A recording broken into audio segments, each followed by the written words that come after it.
আকাশবাণী খবর পড়ছি তিথি গাঙ্গুলি।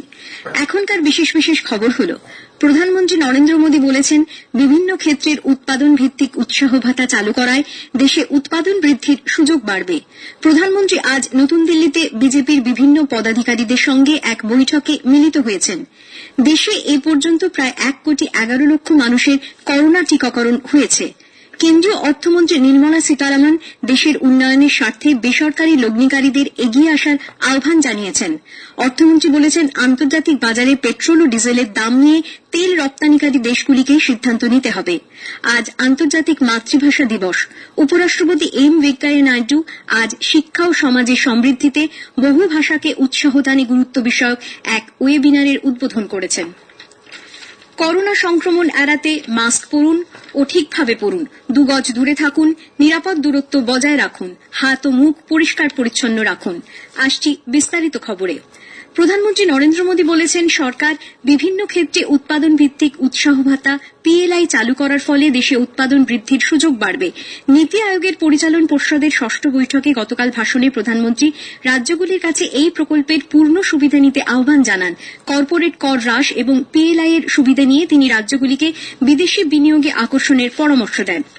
যুক্তরাষ্ট্রীয় কাঠামোকে আরও অর্থপূর্ণ করে তুলতে প্রধানমন্ত্রী নরেন্দ্র মোদী কেন্দ্র ও রাজ্যের একসঙ্গে কাজ করার উপর জোর দিয়েছেন। তিনি বলেন, শুধু রাজ্যের মধ্যেই সহযোগিতা নয়, যুক্তরাষ্ট্রীয় ব্যবস্থার সুষ্ঠু রূপায়ণে জেলা স্তরেও তা ছড়িয়ে দিতে হবে। শ্রী মোদী বলেছেন, দেশের শক্তি ক্ষেত্রে বেসরকারি সংস্থাগুলি এগিয়ে আসছে। এবারের বাজেটে পরিকাঠামো উন্নয়নে যে পরিমাণ অর্থ বরাদ্দ করা হয়েছে তা প্রশংসনীয়। এর ফলে কর্মসংস্থানের সুযোগ সৃষ্টি হবে। প্রধানমন্ত্রী বলেছেন, 2014 সাল থেকে গ্রাম ও শহর এলাকায় 2,04,00,000-এরও বেশি গৃহ নির্মাণ করা হয়েছে। 6টি রাজ্যে অত্যাধুনিক প্রযুক্তিতে বাড়ি তৈরি করা হচ্ছে। গত 18 মাসে জল জীবন মিশনের আওতায় 30,05,00,000-এর বেশি গ্রামীণ বাড়িতে জলের সংযোগ দেওয়া হয়েছে। ইন্টারনেটের মাধ্যমে গ্রামগুলিকে সংযোগের জন্য ভারত নেট প্রকল্প অনবদ্য ভূমিকা পালন করেছে বলেও প্রধানমন্ত্রী উল্লেখ করেছেন। গত কয়েক বছরে ব্যাংক অ্যাকাউন্ট খোলা, বিনামূল্যে গ্যাস ও বিদ্যুৎ সংযোগ ক্ষেত্রে বিভিন্ন ক্ষেত্রে গতি এসেছে। এর ফলে মানুষের জীবনযাত্রায় পরিবর্তন ঘটেছে বলে প্রধানমন্ত্রী জানিয়েছেন।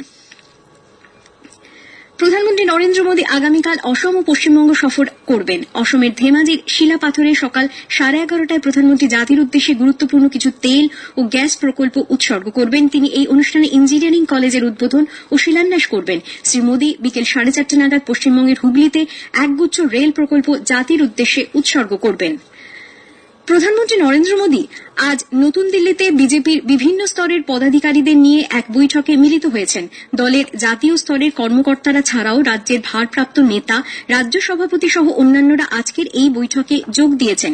এদিকে এই বৈঠকের আগে বিজেপির সর্বভারতীয় সভাপতি জগৎ প্রকাশ নাড্ডা গতকাল একটি সাংগঠনিক বৈঠক করেন। অসম, পশ্চিমবঙ্গ সহ কয়েকটি রাজ্যে আসন্ন বিধানসভা নির্বাচনের প্রেক্ষিতে আজকের বৈঠক গুরুত্বপূর্ণ বলে মনে করা হচ্ছে। প্রধানমন্ত্রী নরেন্দ্র মোদী এ মাসের 28 তারিখে তার মাসিক বেতার অনুষ্ঠান মন কি বাতে দেশবাসীর সঙ্গে তার চিন্তাভাবনা ভাগ করে নেবেন। এটি হবে এই অনুষ্ঠানের 74তম পর্ব। এক টুইট বার্তায় শ্রী মোদী জনগণকে উৎসাহব্যঞ্জক ঘটনা পাঠানোর জন্য বলেছেন। জনসাধারণ নমো অ্যাপ অথবা মাইগভ ওপেন ফোরামে তাদের মতামত পাঠাতে পারেন। এছাড়া 1800117800 নিঃশুল্ক নম্বরে টেলিফোন করে অথবা হিন্দি বা ইংরেজিতে তাদের ভয়েস মেসেজ রেকর্ড করে পাঠাতে পারেন। 1922 নম্বরেও সাধারণ মানুষ মিসড কল দিতে পারেন। এছাড়া SMS এর মাধ্যমে তাদের পরামর্শ প্রধানমন্ত্রীকে জানাতে পারেন। প্রধানমন্ত্রী নরেন্দ্র মোদী আগামী মাসে পরীক্ষা পে চর্চায় স্কুল পড়ুয়া, শিক্ষক, শিক্ষিকা ও অভিভাবকদের সঙ্গে আসন্ন পরীক্ষা নিয়ে মত বিনিময় করবেন। এই অনুষ্ঠানের জন্য নাম নথিভুক্ত করার প্রক্রিয়া শুরু হয়েছে, চলবে 14 মার্চ পর্যন্ত। দেশে এখনো পর্যন্ত 1,10,85,173 জন করোনার টিকা পেয়েছেন। কেন্দ্রীয় স্বাস্থ্য পরিবার কল্যাণ মন্ত্রক জানিয়েছে, গত 24 ঘণ্টায় 4,32,931 জনকে ভ্যাকসিন প্রদান করা হয়েছে। এদিকে দেশে একদিনে 11,667 জন সংক্রমণ মুক্ত হয়েছেন। অন্যদিকে এই একই সময়ে নতুন করে সংক্রমিত 14,264 জন। আরোগ্যের হার কিছুটা কমে 97.25% হয়েছে।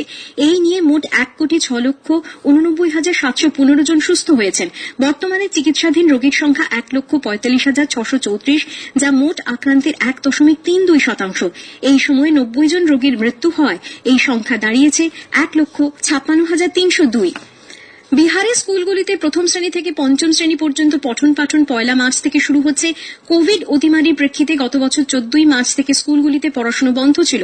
ওই রাজ্যে আগেই ষষ্ঠ শ্রেণী থেকে দ্বাদশ শ্রেণী পর্যন্ত শ্রেণীকক্ষে পঠন পাঠন শুরু হয়েছে। কোভিড নির্দেশিকা মেনে স্কুল খুলতে হবে বলে রাজ্যের মুখ্য সচিব জানিয়েছেন। এই খবর শুনছেন আকাশবাণী থেকে। কেন্দ্রীয় অর্থমন্ত্রী নির্মলা সীতারামন দেশের প্রভূত উন্নয়নের স্বার্থে বিভিন্ন ক্ষেত্রে বেসরকারি লগ্নিকারীদের এগিয়ে আসার আহ্বান জানিয়েছেন।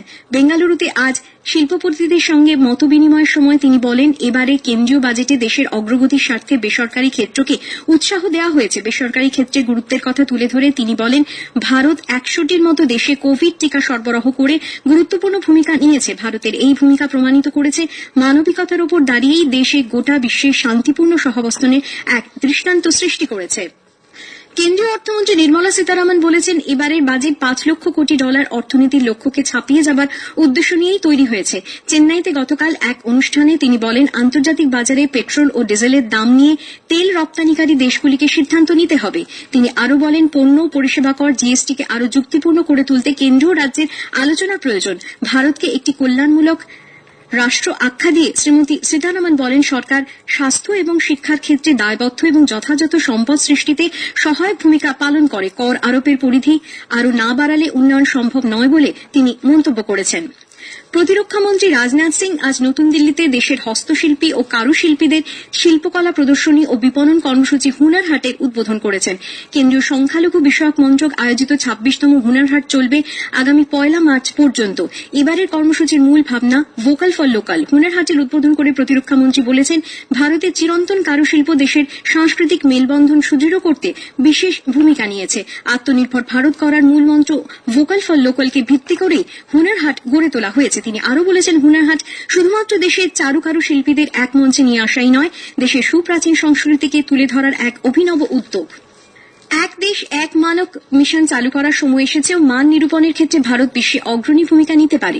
ভারতীয় মানক ব্যুরো কাজকর্ম পরিচালনা করে একথা বলেন কেন্দ্রীয় গ্রাহক বিষয়ক খাদ্য গণবন্টন মন্ত্রী শ্রী পীযূষ গোয়েল। তিনি আরও বলেছেন, জাতীয় স্তরে এই মানক মিশনে সব ধরনের সামগ্রী ও পরিষেবাকে অন্তর্ভুক্ত করতে হবে, যাতে সারা দেশে সরকারি সংগ্রহ ব্যবস্থা এবং বরাত দেওয়ার ক্ষেত্রে এক অভিন্নত মানক ব্যবস্থা কার্যকর করা হয়। তিনি বলেন, একটি দেশের সক্ষমতা ও বৈশিষ্ট্যগুলি সেই দেশের পণ্য সামগ্রীর মানের উপরই নির্ভর করে থাকে। তাই ভারতের কাছে আর বিলম্ব না করে এই অভিন্ন মানক ব্যবস্থা চালু করার সময় এসেছে।